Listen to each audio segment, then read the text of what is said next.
మన పిల్లలకి మన ఫైనాన్షియల్ స్టేటస్ చెప్పొచ్చా చెప్పకూడదా? సో చాలా మంది ఏమనుకుంటారు అంటే పిల్లలతో ఇవన్నీ డిస్కస్ చేయకూడదు, ఇవి ఏ స్కూల్లోనూ నేర్పించరమ్మా. ఎస్, ప్రతి ఒక్కళ్ళు వాళ్ళకి వాళ్ళు నేర్చుకొని పిల్లలకి నేర్పించాల్సిన thing about money, wealth, that is financial literacy. యూఎస్లో 15+ తర్వాత పిల్లలు ఇండివిజువల్ ఇన్కమ్ జనరేట్ చేసుకుంటారు. బట్ ఆ కల్చర్ మనకి ఇండియాలో లేదు. ఎందుకు డిఫరెన్షియేషన్ ఎక్కడున్నట్టు? మనము వర్క్ చేయడానికి ఎక్కువ ఇంపార్టెన్స్ ఇస్తాం, ఎస్, బట్ వాళ్ళు పిల్లలతో ఎక్కువసేపు స్పెండ్ చేసి వాళ్ళకి అన్నీ నేర్పించడానికి, అంటే 15 years అయ్యేసరికి వాళ్ళు ఒక పర్ఫెక్ట్ పర్సన్గా తయారవడానికి అవసరమైన ప్రతిదీ ఇస్తారు. అంటే మనకి స్కూల్ బేస్ నుండి కూడా ఈ జాబ్ చేయాలి ఈ జాబ్ చేయాలి అని చెప్తున్నారు, కానీ ఎంటర్ప్రెన్యూర్షిప్ అని ఎక్కడ యూజ్ చేయట్లేదు. ఎందుకని? బ్రిటిషర్స్కి అప్పట్లో కావాల్సింది ఎవరు? Clerks, Employees ground level employees, ground level employees కావాలి. సో వాళ్ళు పెట్టిన ఎడ్యుకేషన్ సిస్టమ్ అంతా అలాగే ఉంది. నువ్వు ఓన్గా ఆలోచించి చేయడం కాదు, అక్కడ ఉన్నది రాస్తేనే మార్క్స్ వేస్తారు. స్టిల్ ఇఫ్ యూ అబ్జర్వ్, చిన్నపిల్లలకి స్ట్రెస్ ఏంటమ్మా? ఎందుకు stress? Hi madam. Hi Ramya. నాకు ఒక 20 lakhs వెహికల్ ఉంది, అయినా కానీ నా కొడుకు వేరే వాళ్ళ వెహికల్ చూసి అమ్మ మనం ఎందుకు బెంచ్ ఎందుకు కొనలేవు అని క్వశ్చన్ చేశాడు నన్ను. నాకు అర్థం కాలేదు అసలు ఏం ఆన్సర్ చేయాలని. అంటే మన పిల్లలకి మన ఫైనాన్షియల్ స్టేటస్ చెప్పొచ్చా చెప్పకూడదా? ఖచ్చితంగా పిల్లలకి ఫైనాన్షియల్ స్టేటస్ చెప్పాలి. ఓకే, ఓకే, నువ్వు బెంచ్ కొనకుండా 20 lakhs కార్ ఎందుకు కొన్నావో కూడా చెప్పాలి. ఓకే. సో ఇక్కడ మనం పిల్లలకి ఎడ్యుకేట్ చేయాల్సింది ఏంటంటే అది ఒక డెప్రిషియేటింగ్ ఎసెట్. అంటే Right. ఏంటి? ఇప్పుడు నువ్వు 20 lakhs పెట్టి కార్ కొన్నావు, 1 year అయిన తర్వాత దాన్ని అమ్ముదామంటే నీకు 20 lakhs ఇస్తారా? నో, ఇవ్వరు. No way. ఎంత ఇస్తారు? 15, 12, ఓకే, మైట్ బి ఒక 15 వస్తుంది. అంటే Yes. నీకు ఎంత లాస్ వచ్చింది? Almost 5 to 6 lakhs. Straight away 25% loss, yes, right? అదే బెంచ్ కొన్నా కూడా అంతకంటే దారుణమైన పరిస్థితి. నువ్వు ఒక బెంచ్ బాగుంటుంది. ఎస్, ఒక 1 crore పెట్టి కొన్నావు అనుకో, నువ్వు నెక్స్ట్ అమ్ముదామంటే నీకు 75 lakhs కూడా రావు, ఒక 50 lakhsకి వస్తుంది. ఎస్. నీకు లగ్జరీ గుడ్స్ ఎప్పుడు కూడా డెప్రిషియేషన్ ఎక్కువ ఉంటుంది. ఆ కాన్సెప్ట్ పిల్లలకు అర్థమయ్యేలాగా మనం చెప్పాలి. Okay, okay. సో చాలా మంది ఏమనుకుంటారు అంటే పిల్లలతో ఇవన్నీ డిస్కస్ చేయకూడదు. ఫస్ట్ థింగ్ వాళ్ళే ఎడ్యుకేట్ అవ్వరు, నెక్స్ట్ పిల్లలతో అసలు డిస్కస్ చేయరు. ఇక్కడ ఇవి ఏ స్కూల్లోనూ నేర్పించరమ్మా. ఎస్, ప్రతి ఒక్కళ్ళు వాళ్ళకి వాళ్ళు నేర్చుకొని పిల్లలకి నేర్పించాల్సిన thing about money, wealth, that is financial literacy. Yes, right. అయితే మేడం ఇప్పుడు యూఎస్లో 15+ తర్వాత పిల్లలు ఇండివిజువల్ ఇన్కమ్ జనరేట్ చేసుకుంటారు. బట్ ఆ కల్చర్ మనకి ఇండియాలో లేదు. ఎందుకు డిఫరెన్షియేషన్ ఎక్కడున్నట్టు? సో ఇప్పుడు నువ్వు ఇండియాలో చూసుకున్నట్టయితే మనకి ఈవెన్ మనకి 60 years వచ్చినా కూడా స్టిల్ మనం పేరెంట్స్ దగ్గర నుంచి ఎక్స్పెక్ట్ చేస్తూనే ఉంటాం, వాళ్ళు ఇస్తూనే ఉంటారు. ఎస్, ఓకే, మనకి అది అలవాటు అయిపోయింది. అంటే వాళ్ళ దగ్గర నుంచి మనం తీసుకోవడం అలవాటు అయ్యి అయ్యి అయ్యి అది మార్చుకోవట్లే. బట్ యుఎస్లో అలా కాదు. నేను ఆల్మోస్ట్ యుఎస్ వెళ్ళాను, యుఏఈ వెళ్ళాను, యూకే Okay. వెళ్ళాను.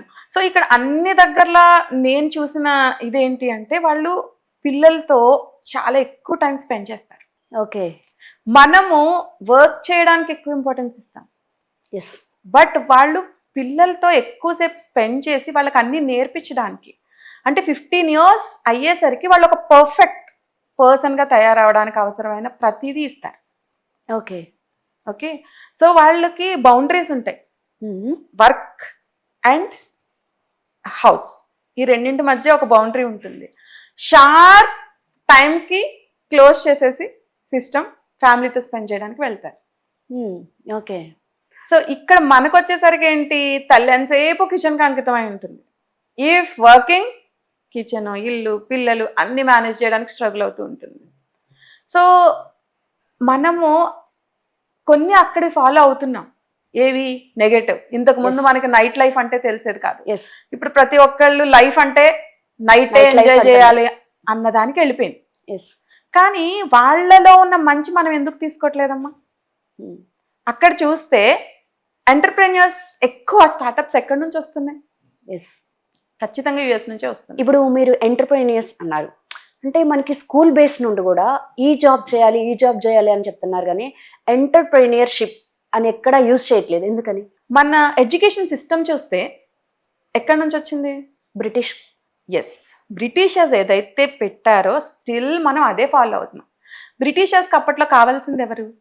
Clerks, ground level employees. Ground level employees కావాలి. సో వాళ్ళు పెట్టిన ఎడ్యుకేషన్ సిస్టమ్ అంతా అలాగే ఉంది. నువ్వు ఓన్గా ఆలోచించి చేయడం కాదు, అక్కడ ఉన్నది రాస్తేనే మార్క్స్ ఇస్తారు. స్టిల్ ఇఫ్ యూ అబ్జర్వ్, చిన్నపిల్లలకి స్ట్రెస్ ఏంటమ్మా? ఎందుకు స్ట్రెస్? ఓకే, సో మనము వాళ్ళు స్ట్రెస్ తీసుకోకుండా నువ్వు అబ్జర్వ్ చేస్తే జైన్స్, మార్వాడీస్ ఇట్లాంటి కొన్ని కమ్యూనిటీస్ ఉన్నాయి. ఎస్. సో నువ్వు ఎక్కడ ఏ స్ట్రీట్లో అబ్జర్వ్ చేసినా కూడా వాళ్ళు బిజినెస్ రన్ చేస్తూ ఉంటారు. ఎస్. ఇక్కడ ఇది నెసెసిటీ ఉంది. యాక్చువల్గా నువ్వు అబ్జర్వ్ చేస్తే జూబ్లీ హిల్స్ అండ్ ఈ గచ్చిబౌలి ఏరియాల్లో నేను ఫస్ట్ సిఏ స్టార్ట్ చేసిన కొత్తల్లో తిందామంటే ఫుడ్ దొరికేది కాదు. ఇప్పుడు ఎక్కడ చూసినా ఫుడ్ కోసం ఇక్కడికి వస్తున్నారు తెలుసా? ఎస్. సో అలా ఎలా మారింది?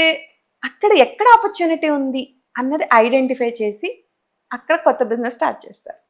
సో పిల్లల్లో మనం అది ఇంకల్కేట్ చేయాలి.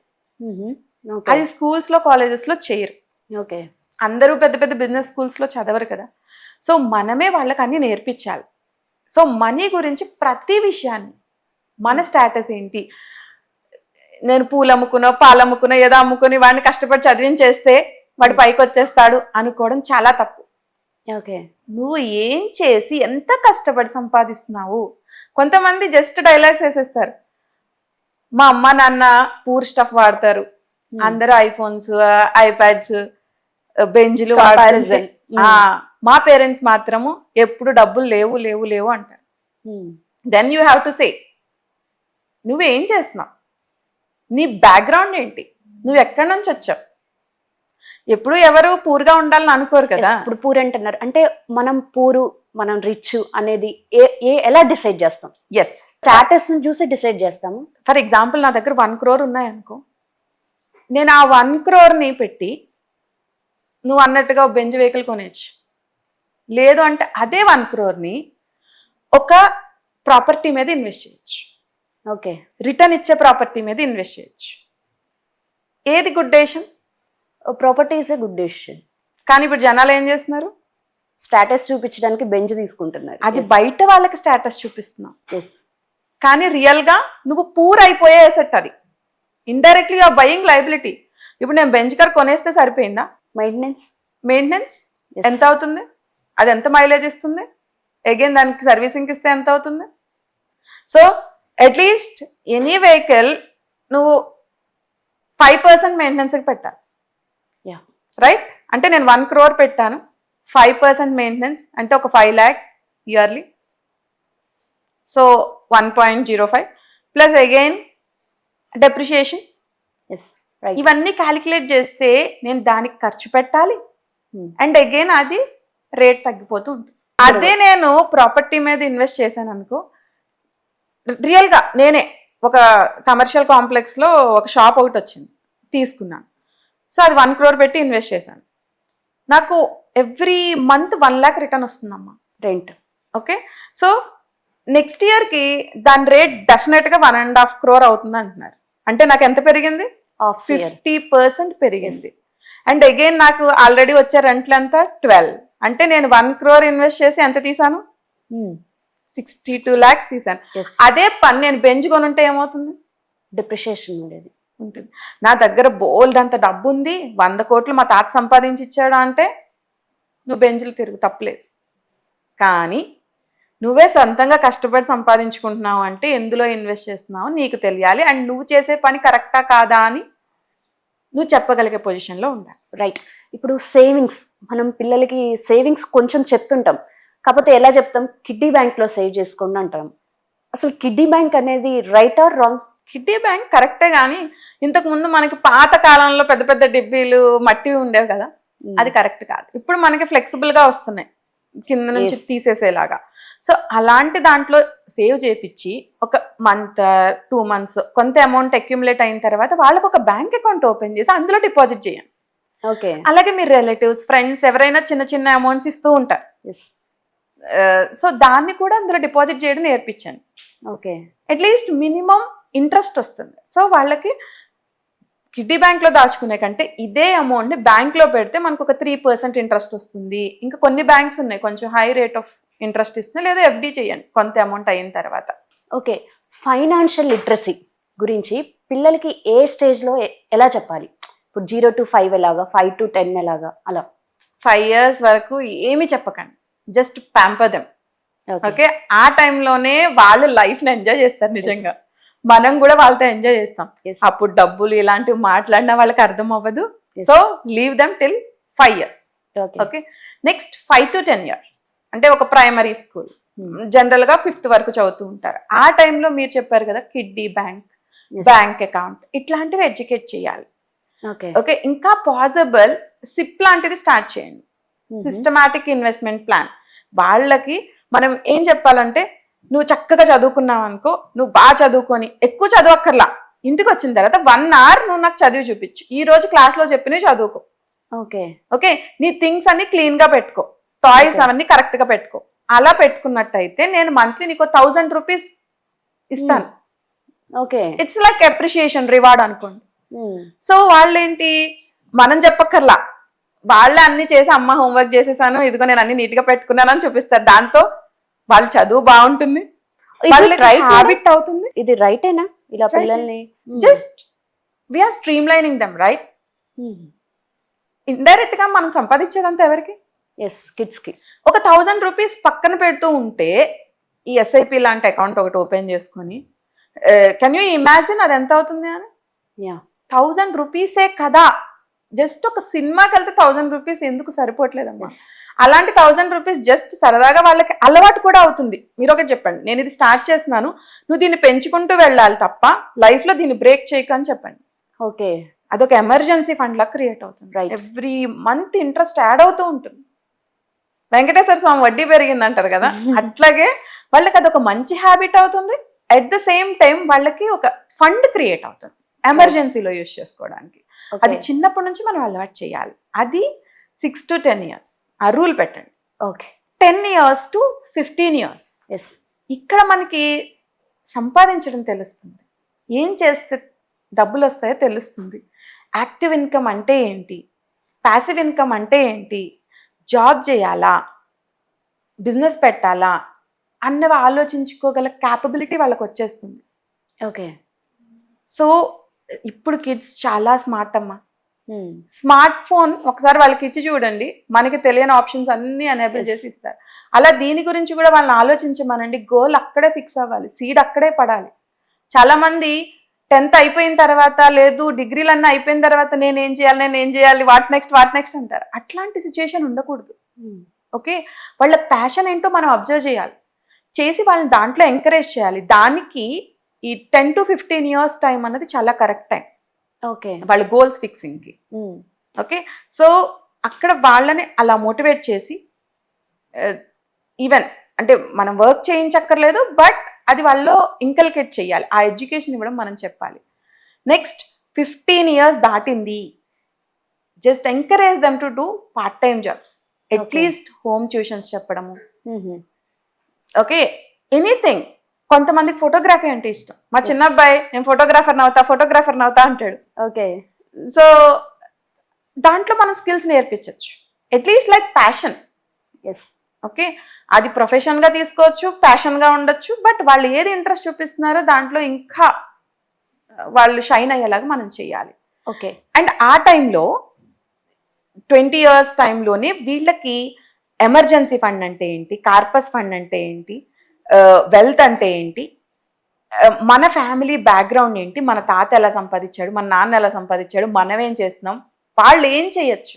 Okay, fine. ఇప్పుడు మీరు చెప్పేదాన్ని బట్టి చూస్తే మన పిల్లలకి ఫైనాన్షియల్ స్టాటస్ గురించి చెప్పొచ్చు. If wealth is very good, okay madam. ఒకవేళ ఫైనాన్షియల్ స్టాటస్ అనేది స్ట్రగుల్స్లో ఉందనుకోండి, మనం అది పిల్లలకి చెప్తే వాళ్ళ ఎడ్యుకేషన్ మీద ప్రెషర్ పడదా? అస్సలు పడదు. నాకు తెలిసిన ఒక స్టోరీ నీకు చెప్తాను. ఒక అబ్బాయి, ఆ అబ్బాయి చదువుకుంటున్నాడు, వాళ్ళ ఫాదర్ ఎక్స్పైర్ అయ్యారు, సూసైడ్ చేసుకున్నారు. ఎందుకు సూసైడ్ చేసుకున్నారు అంటే, వాళ్ళ ఆంటీ చెప్పింది, మీ నాన్న బిజినెస్లో బాగా లాస్ పోయాడు, సో అందుకని ఇప్పుడు మీ నాన్న లేడు కాబట్టి బిజినెస్ రన్ చేయలేము. ఓకే ఓకే, అండ్ మీకున్న 2 ఎకరాల ఆస్తి తాకట్టు పెట్టాడు. సో ఇప్పుడు వాళ్ళ ఆస్తి కూడా తీసేసుకుంటారు. Literally you are on road zero అని చెప్పింది. అబ్బాయి జస్ట్ 10 years బాబు. Oh. సో నాకు అలా రోడ్ మీదకి రావడం ఇష్టం లేదు, నాకు నువ్వు హెల్ప్ చేయవా ఆంటీ అని అడిగాడు. అడిగితే నేను హెల్ప్ చేయగలను, టెంపరీగా చేయగలను, కానీ నా ఫ్యామిలీని నేను కూడా చూసుకోవాలి కదా అంతే. సో నేను ఇప్పుడు కావాలంటే అప్పు తీర్చగల డబ్బులు నా దగ్గర ఉన్నాయి, ఓకే తీర్చేస్తా, కానీ మళ్ళీ నువ్వు ఎలా తీరుస్తావు అని అడిగింది. అడిగితే నేను బిజినెస్ చేస్తా అన్నాడు. ఇది real story. 10 years old. 10 years old. వాళ్ళ నాన్న బిజినెస్ క్లోజ్ చేయించకుండా ఆ బాబు దాన్ని టేక్ ఓవర్ చేశాడు. వాళ్ళు కూడా దగ్గర వాళ్ళకి ఎంప్లాయ్మెంట్ పోతుంది కదా బిజినెస్ పోతే, కొంచెం లాయల్ పర్సన్స్ మేము ఉంటాం నీ వెనకాల, నువ్వే ఓనర్ అని. ఈ అబ్బాయి స్కూల్కి వెళ్తూ తర్వాత స్కూల్ అయిపోయిన తర్వాత వచ్చి చూసుకున్నాడు. Okay. So with in 1 year ఆ 2 acres లోన్ తీర్చేశాడు. గ్రేట్. తీర్చేశాడు. తీర్చేసి అబ్బాయి అలా బిజినెస్లు చేస్తూ చేస్తూ చేస్తూ 100 acres సంపాదించాడు. My God. సో పిల్లలే కదా ఏం చేయగలరు అని అనుకోకూడదు. మనం పిల్లలకి అన్నీ చెప్పాలి. చాలా మంది చేసే తప్పేంటో తెలుసా, వైఫ్కి కూడా చెప్పరేమి. ఎస్. చాలా కష్టపడి సంపాదిస్తారు. పొద్దున్న లేచేసరికి ఉండడు, వెళ్ళిపోతాడు. నైట్ పడుకున్నాక ఎప్పుడో వస్తాడు, చాలా కోట్లు సంపాదిస్తాడు. ఇట్లాంటి సిచ్యువేషన్. ఎందుకంటే నేను బీయింగ్ ఏ చార్టెడ్ అకౌంటెంట్ చాలా మందిని చూస్తాను, చాలా మందిని కలుస్తాను, కానీ ఏ ఆస్తి సంపాదించాడో ఎక్కడ పెట్టాడో ఎవ్వరికీ తెలియదు. రైట్. ఒక రోజు ఆయనకి హార్ట్ అటాక్ వచ్చి చనిపోయాడు. Again they are on roads. So ఇది చాలా తప్పు. మన ఫ్యామిలీ మెంబర్స్కి మన ఫైనాన్షియల్ పొజిషన్ తెలియకూడదు, ఆ లేడీసే కదా, పిల్లలే కదా అని అనుకోకండి. ఎప్పుడు ఏమవుతుందో తెలియదు. అండ్ 1 more సజెషన్, మీకున్న అసెట్స్ అన్ని డాక్యుమెంట్ చేయండి, లయబిలిటీస్ అన్ని డాక్యుమెంట్ చేయండి. ఓకే. చేసి ఒక విల్ ఎప్పుడు రెడీగా పెట్టుకోండి. The moment you are earning, కొన్ని అసెట్స్ బిల్డ్ చేస్తున్నాము అంటే ఆ విషయం బయట అందరికీ తెలియక్కర్లేదు. అట్లీస్ట్ మీ ఫ్యామిలీ మెంబర్స్ అండ్ కొంతమంది క్లోజ్ ఫ్రెండ్స్, ప్రతి ఒక్కళ్ళకి నా అనే ఒక ఫ్రెండ్ ఉంటాడు కదా, అలాంటి వాళ్ళకి చెప్పండి. ఓకే. సో అప్పుడు మీరు లేనప్పుడు మీ ఫ్యామిలీకి అది చాలా హెల్ప్ అవుతుంది. Thank you madam. Thank you very much.